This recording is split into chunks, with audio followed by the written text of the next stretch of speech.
তো দেখো এখন এসেছি মাঠের দিকে।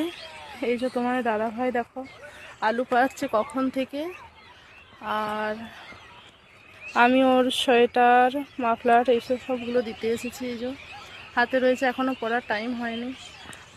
আর দেখো চারিদিকে এত কুয়াশা দিচ্ছে, অন্ধকার নেমে এসছে। তো সেই জন্য ভাবলাম বাড়িতে কাজ আছে, তো তবু আমি আসলাম, কারণ রাতের খাবার বানাবো। তো সেই জন্য ভাবলাম আগে ওকে দিয়ে যাই, তারপর। কই গো হয়েছে, কই গো হয়েছে পড়বে।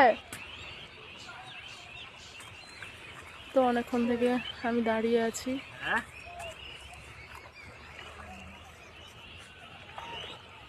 উফ, এক তো ঠান্ডা, দ্বিতীয়ত জলের উপর দাঁড়িয়ে আছে। দেখো কি নিবে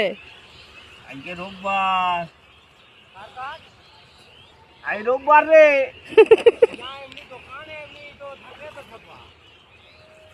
খেপা নয় গো, মামাদার দোকানে চল যা। দেখো পুরো জমিটা পাওয়ানো হচ্ছে। দেখো দেখো দেখো, হ্যাঁ এই যখন দুর্গা ঠাকুর উঠে ওখানটায়।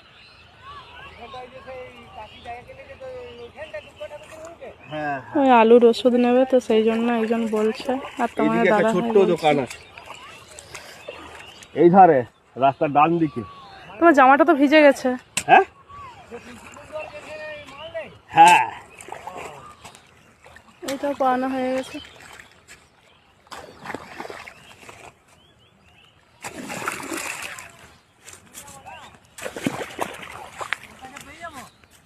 ওর কাছে আছে।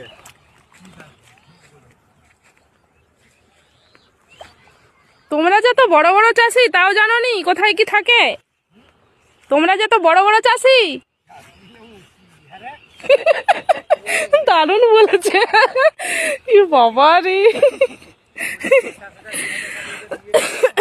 দারুণ বললো সত্যি।